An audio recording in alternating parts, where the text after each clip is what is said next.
Hello, my name is Heather Townsend and I am the writer of the Financial Times Guide to Business Networking.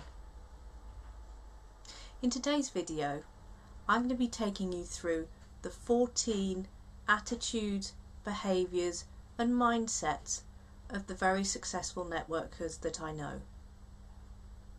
Now, when I was researching for the book, I talked to networking experts such as Ivan Misner, Lopata, Brad Burton, but I also talked to the ordinary people who are producing amazing results from their networking. And it was from these probably 30 odd hours of interviews that I put together this list of the 14 behaviours and attitudes that really characterise the best networkers. So let's start. The first one is, these networkers are selfless and they're generous. They are always looking to see what they can do for you. It's as if nothing is too much trouble for them. But the key thing is they're not looking for anything in return. There's not a tit for tat kind of thing. You do this and then I'll do that for you. It's very much, they're very happy to help out and to do stuff without you, without thought of reward. The second thing is that they're always open for networking. It's not about, is it home time, is it play time, am I working? These people are always open for networking. They're looking for any opportunity. They're looking for different ways to meet people. It might be through established networking groups. It might be through social hobbies. But they're always open for networking. So I interviewed a lady called Ellie Barbary.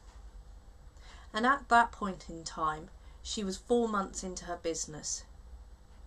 And she'd produced 5 or 6 clients and was ticking over quite nicely purely through all her networking attempts. Now, she was using both Twitter, LinkedIn, but also face-to-face methods. And as a result of her interview with me, I know that she went on and gained 2 more clients from the introductions I gave her. And she's been going from strength to strength with this attitude of always looking for opportunities, always sort of seeing who can help her, and being what I call open to networking. The next thing you've got to do is you've got to be interested in the person. These networkers I spoke to were all very, very interested in the person. Business always came second.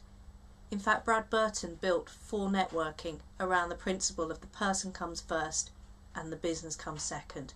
And it's key. You've got to know, like and trust someone before you'll refer them business. So when you're networking, really focus on the person first and foremost, and then the business will flow after that. Now, you have to be positive and enthusiastic. Who do you want to spend time with? Someone that's moaning and groaning? Or do you want to spend some time with someone who's positive, enthusiastic, and is fun to be around? But you've got to be focused and disciplined. So I spoke to Babs Morse, who is an image consultant, and she found out the hard way. She loves meeting people. In fact, networking is the major way in which she generates her steady stream of clients. But she found that it's not about counting the conversations. You've got to make the conversations count. And that's a great quote by Rob Brown. When you're networking, you've got to make those conversations count. You've got to be focused and disciplined. So what do I mean by that? Knowing who you want to meet, actually spending the time to follow up, looking about where your success is, measuring.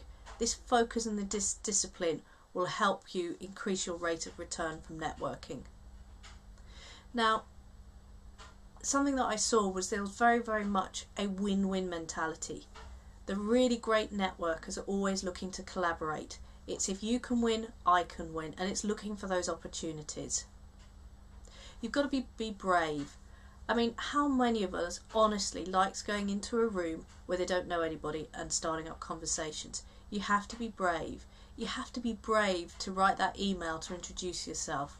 So put aside the hang-ups you've got about meeting strangers, cold calling, and be brave and think about what it can do for your business. Now, you've got to be committed. People want to work with people that deliver on their promises, deliver on their commitments, and are passionate at what they do. Now, networking isn't a cause and effect. You don't do A and B happens as a result. There's often a lot of luck, serendipity, but very much you make your own luck. So these networkers that I met were always willing to experiment. What's the next social networking site that's going to be the big thing? Where's the new groups that they should go to? Always have that willingness to try, to test, to have the conversation in many ways. There are so many people where I've had no agenda, but I've just had the conversation, and it's amazing what happens as a result of just having the conversation. Now, you need to be curious. You've got to be curious about people, about their business, and this curiosity helps A, get you into the conversation, B, helps the conversation going, but C, gives you that ability just to sit and listen and explore. And it's through this curiosity, particularly with the willingness to experiment, that you'll find the best things for your business through your networking. Now, you need to be tenacious and persistent. Results from networking normally don't come on the first meeting. They come on the 3rd, the 4th, the 5th, the 10th, the 15th. It's about the relationship. It's not about the meeting people. That's when the results come. So you need to be tenacious. You need to be persistent. You need to give the results of your networking time. It's not a get-rich-quick mechanism to building a business. Now remember I said it's all about the person. So you need to operate from the position of seek first to understand. If you spend the time focusing on the other person, they will reciprocate and ask you what you want. Don't then tell them what you want immediately. Wait until they ask. Now, if they don't ask you or they don't reciprocate, is that the kind of person you want to be doing business with?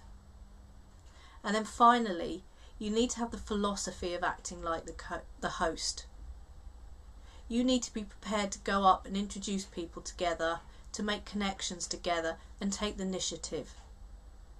If you sit back and wait to be introduced, particularly with social networking, it probably won't happen. So be prepared to act like the host, introduce people and introduce yourself. So to summarise, the 14 attitudes, behaviours, mindsets, whatever you want to call them, of the great networkers that I found from my research are as follows.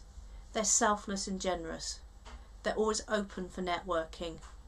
They're interested in the person first and foremost. They're positive and enthusiastic, but they're focused and disciplined. They do cultivate a win-win mentality.